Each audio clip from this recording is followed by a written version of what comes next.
मैं यतिवर्य कुमार विजय आप सभी दर्शकों का दैनिक यति राशिफल चैनल में हार्दिक स्वागत करता हूं और आप सभी को हिंदी नए वर्ष और नवरात्रि और गुड़ी पड़वा की हार्दिक शुभकामना देता हूं। आज मैं आपको इस वीडियो में चैत्रीय नवरात्रा का पंचांग, घट स्थापना का शुभ मुहूर्त, माता का वाहन क्या है, नव वर्ष की जानकारी और माता के नव स्वरूपों के बारे में जानकारी बताऊंगा और इस नवरात्रि में किस राशि वालों को किस मंत्र की माला करके साधना करनी चाहिए, उसका लाभ उसको मिले, यह हर राशि के लिए मैं मंत्र भी बताऊंगा। आप मेरा पूरा वीडियो बहुत ध्यान से देखें और अपने लिए इस नवरात्रि को शुभ प्रकार से मनाएं और शुभ मुहूर्त में घट स्थापना करें। आज इस वीडियो के अंत में अगर वीडियो पसंद आए तो आप इसको लाइक जरूर करें और कमेंट बॉक्स में अपनी राशि का जो मैं मंत्र बता रहा हूं वह मंत्र लिखें, या फिर अगर इतना नहीं लिख सकते हैं तो जय मां दुर्गा या जय अम्बे मां जरूर लिखें। पहले सबसे देखते हैं कि नवरात्रि के दिन 2 अप्रैल का पंचांग किस प्रकार से रहेगा। दिनांक 2 अप्रैल 2022 शनिवार, चैत्र मास शुक्ल पक्ष की प्रतिपदा तिथि दिन में 11:58 तक रहेगी, फिर द्वितीय तिथि शुरू होगी। रेवती नक्षत्र दिन में 11:21 तक रहेगा, फिर अश्विनी नक्षत्र शुरू होगा और ये दोनों नक्षत्र गंडमूल संज्ञक नक्षत्र हैं। इंद्र योग सुबह 8:31 तक रहेगा, फिर वैधर्ती योग शुरू होगा। बाहुकरण दिन में 11:58 तक रहेगा, फिर बालवकरण शुरू होगा। चंद्रमा मीन राशि में दिन में 11:21 तक रहेगा, फिर मेष राशि में प्रवेश करेगा। आज का राहुकाल सुबह 9:35 से 11:08 तक रहेगा और शनिवार को पूर्व दिशा में दिशाशूल रहता है, इसलिए पूर्व दिशा में यात्रा न करें। आज अभिजीत मुहूर्त दोपहर में 12:17 से 1:07 तक रहेगा और आज सूर्योदय सुबह 6:28 पर होगा और सूर्यास्त शाम को 6:55 पर होगा। आज चंद्र दर्शन भी होगा। आज चैत्रीय नवरात्रा की शुरुआत भी होगी, गुड़ी पड़वा का पर्व भी मनाया जाएगा और झूलेलाल जयंती भी आज है, तो आपको झूलेलाल जयंती की भी हार्दिक शुभकामना। अब आगे बढ़ते हैं और देखते हैं कि घट स्थापना का शुभ मुहूर्त आज जो है क्या रहेगा। तो घट स्थापना अगर आप करना चाहते हैं शुभ मुहूर्त में तो सवेरे 6:01 से सुबह 8:31 के बीच में कर लें। उस समय जो है इंद्र योग रहेगा और मुहूर्त भी अच्छा है। सुबह 8:02 से 9:35 तक शुभ का चौगड़िया भी रहेगा, इसमें भी घट स्थापना करना शुभ रहेगा। और जैसा कि अभी मैंने आपको अभिजीत मुहूर्त बताया दोपहर को 12:17 से 1:07 तक, तो अभिजीत मुहूर्त के अंदर भी घट स्थापना करना शुभ माना जाता है। तो आप इस मुहूर्त में अपने घर के अंदर या दुकान में, व्यापार प्रतिष्ठान में कहीं भी आप घट स्थापना कर सकते हैं।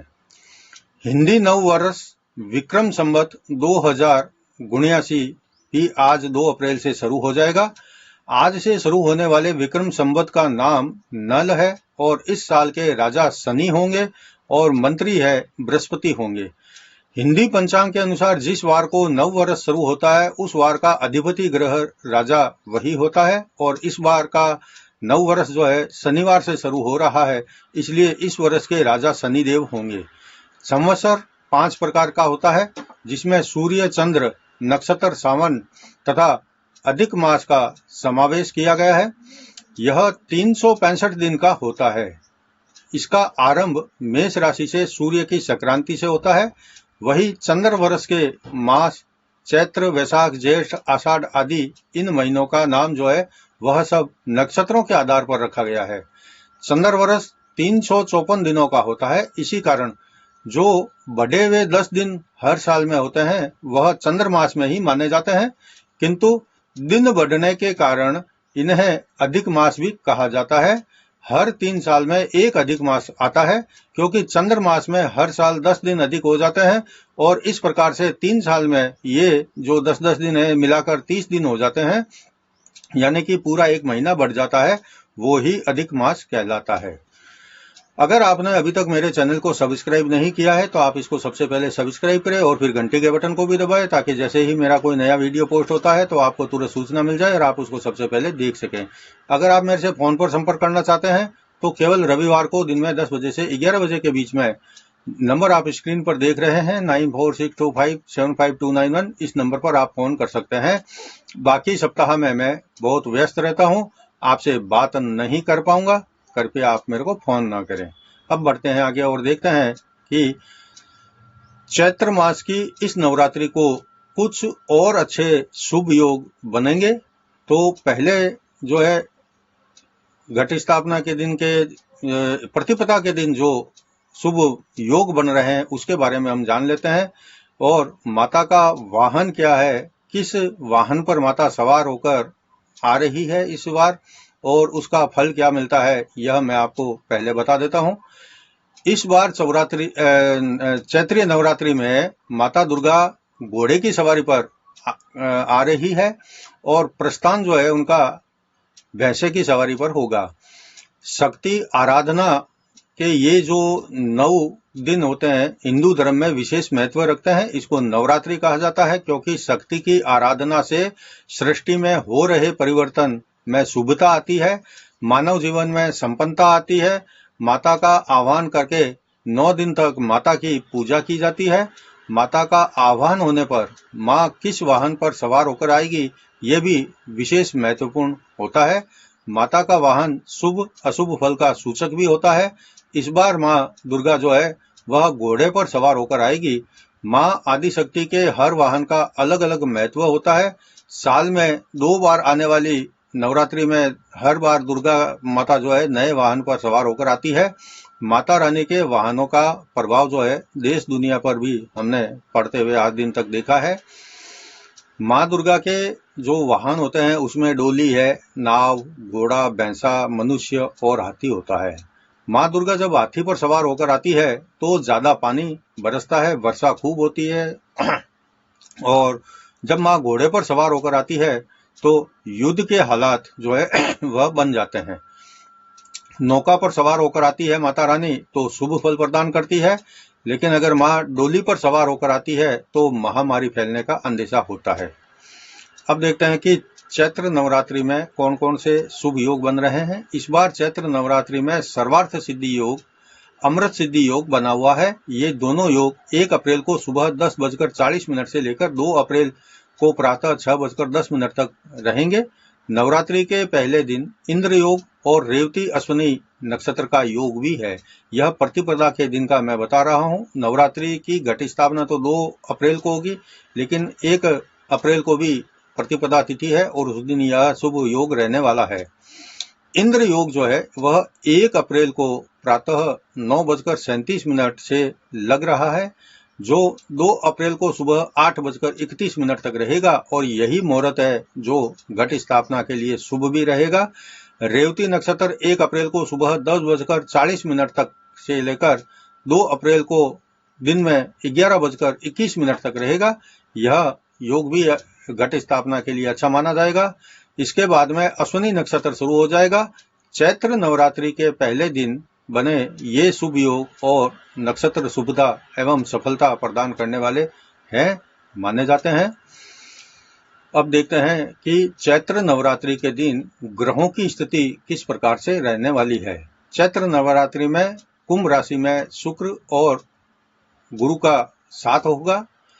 वहीं मकर राशि में मंगल और शनि साथ रहेंगे।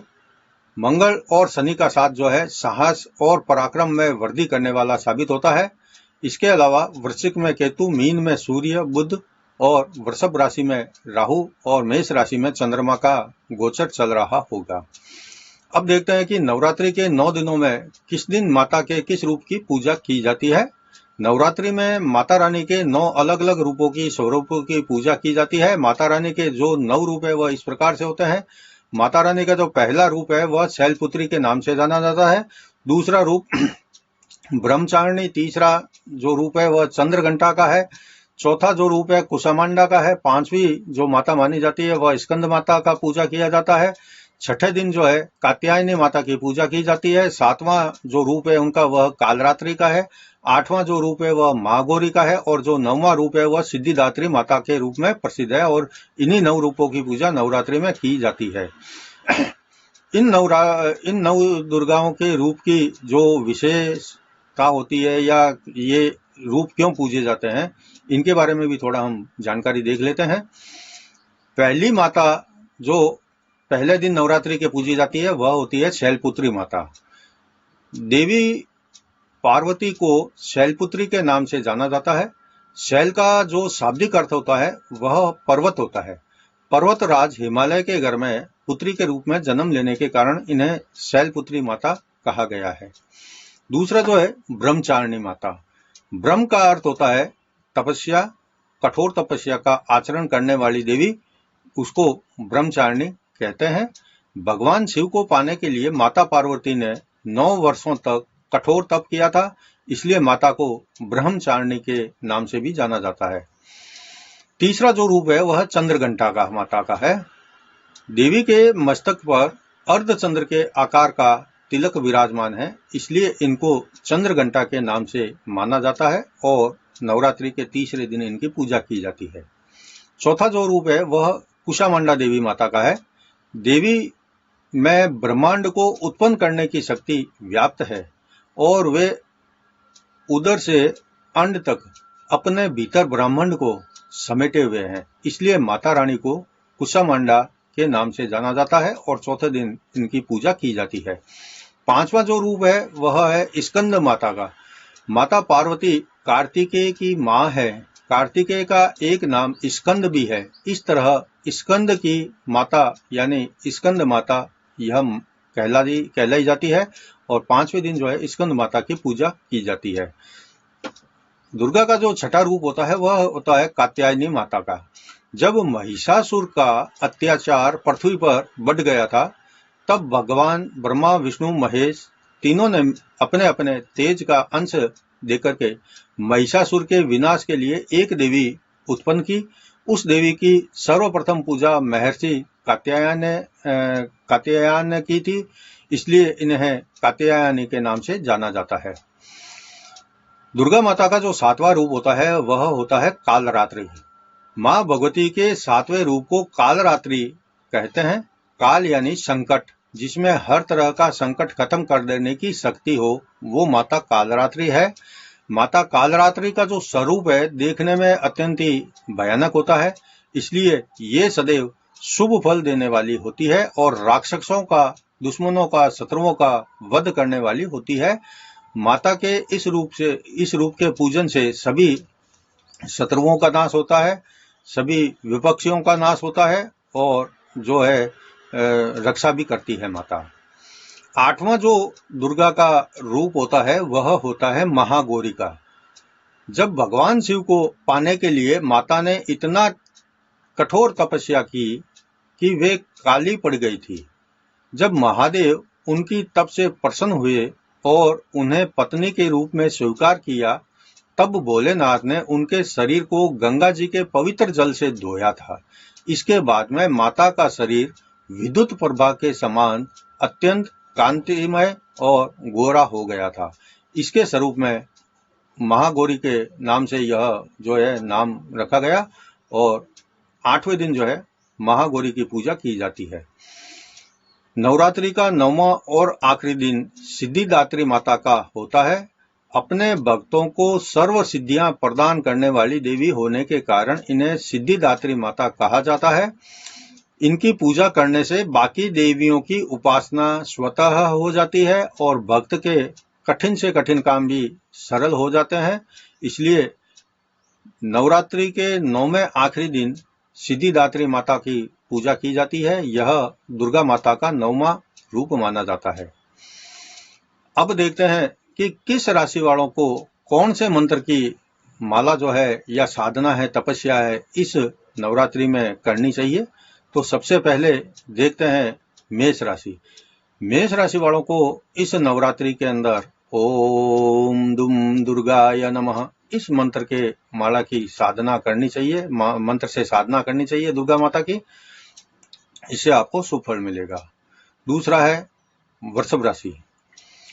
ओम मातंगी नमः, यह मंत्र आप कर सकते हैं। या फिर इसके अलावा सर्व मांगल मांगल्ये शिवे सर्वार्थ साधिके शरण्ये त्र्यंबके गौरी नारायणी नमस्तुभ्यम, यह मंत्र भी आप करेंगे तो आपको इसका शुभ फल मिलेगा। आप इस मंत्र, 2 मंत्र मैंने वृषभ राशि वालों के लिए बताए, किसी भी मंत्र को लेकर आप इस नवरात्रि में साधना करें, ज्यादा से ज्यादा मंत्रों का जाप करें, आपका बहुत अच्छा शुभ फल मिलेगा आपको।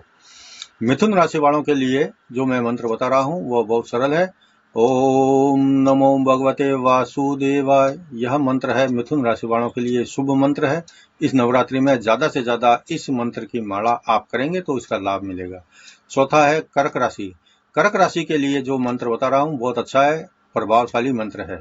ओम आनंददायकाय नमो नमः, यह मंत्र बहुत अच्छा है, आप करें, इससे जीवन में आपके आनंद और खुशियां बढ़ेगी।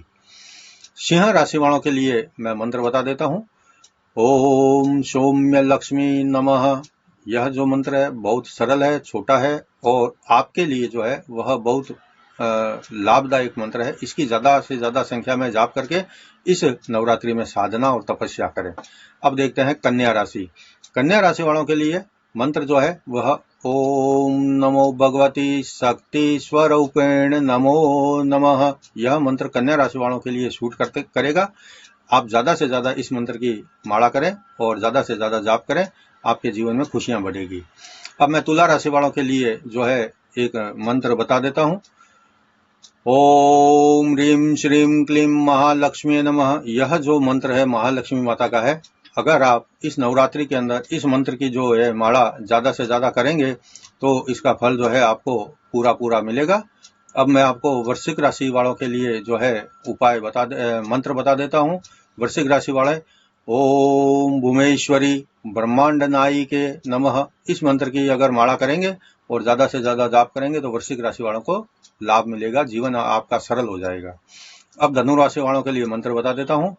ओम स्वर्ण लक्ष्मी नमः, यह जो मंत्र है ओम स्वर्ण लक्ष्मी नमः, यह मंत्र आपके लिए इतना चमत्कारिक और प्रभावशाली है कि आप 9 दिनों में केवल इस मंत्र की माला करें, ज्यादा से ज्यादा जाप करते रहे, मानसिक जाप करें या कैसे भी करें, ज्यादा से ज्यादा जाप करें, आपके जीवन में बहुत तरक्की, उन्नति और अच्छा शुभ फल मिलेगा। अब मैं मकर राशि वालों के लिए जो है मंत्र बता देता हूँ। ओम सिद्धिदात्री नमो नमः, ओम सिद्धिदात्री नमो नमः, ओम सिद्धिदात्री नमो नमः, यह मंत्र मकर राशि वाले आप जरूर करें। यह आपके लिए चमत्कारिक जो है सफलता प्रदान करने वाला मंत्र सिद्ध हो जाएगा। इस मंत्र की तपस्या साधना इस नवरात्रि में आप करें। अब मैं कुंभ राशि वालों के लिए मंत्र बता देता हूँ। ओम महागौरी नमः, मतलब यह जो मंत्र कुंभ राशि वालों के लिए यह आप जरूर करें, ज्यादा से ज्यादा संख्या में जाप करें और इसका जो फल है आपको लगातार आगे मिलता रहेगा। अब मैं आखिरी मीन राशि वालों के लिए भी एक मंत्र बता देता हूँ। मंत्र मैं मीन राशि वालों के लिए 2 बता रहा हूँ, दोनों में से कोई एक मंत्र जो है वह आपको करना है। अगर करेंगे श्रद्धा से तो इसका फल आपको पूरा मिलेगा। मीन राशि वाले जो है वह ओम कात्यायनी नमः, ओम कात्यायनी नमः, यह मंत्र करें। या फिर ओम दुम दुर्गाय नमः, यह जो मंत्र है आप करेंगे तो इसका फल आपको शुभ मिलेगा, जल्दी मिलेगा, लगातार मिलेगा। यह मंत्र आप ज्यादा से ज्यादा करें, साधना करें, इस मंत्र की तपस्या करें और 9 दिन तक सभी राशि वाले जो है मांसाहार का परहेज रखें और ऐसी कोई वस्तु जो धार्मिक रीति से अभोग्य मानी गई है, भोग्य नहीं मानी गई है, इस प्रकार की वस्तुओं का आप त्याग रखें। मांस मदिरा या कोई किसी प्रकार का नशा है तो उसका आप त्याग रखें और इस नवरात्रि में आप यह साधना अपने मंत्रों की करें और फिर देखें कि आपको कैसा जीवन में आगे बदलाव महसूस होता है। अगर आप इस नवरात्रि में ये मंत्र साधना करते हैं तो रोजाना सुबह 28 माला और रात को 28 माला करेंगे तो इसका फल अच्छा मिलेगा, जल्दी मिलेगा। और नवरात्रि के बाद में रोजाना आप 2 माला जो है इसका लगातार जाप चालू रखें। यह आपको स्वतः स्फूर्ति देगा और आपके हर काम में आने वाली बाधा को भी दूर करेगा। इसका लाभ आपको जरूर मिलेगा। यह था आज के वीडियो में हिंदी नए साल और नवरात्रि के घट स्थापना के शुभ मुहूर्त और नव दुर्गा के नव स्वरूपों की जानकारी और सभी राशि वालों के लिए मंत्र की जानकारी। अगर वीडियो पसंद आया है तो लाइक करें और नीचे कमेंट बॉक्स में आप अपनी राशि का मंत्र अवश्य लिखें, या अगर इतना लंबा नहीं लिख सकते हैं तो जय माँ दुर्गा या जय माँ अम्बे अवश्य लिखें। अगले वीडियो में तुला राशि पर गुरु के राशि परिवर्तन करने से क्या प्रभाव पड़ेगा यह बताऊंगा। तब तक जय जिनेंद्र।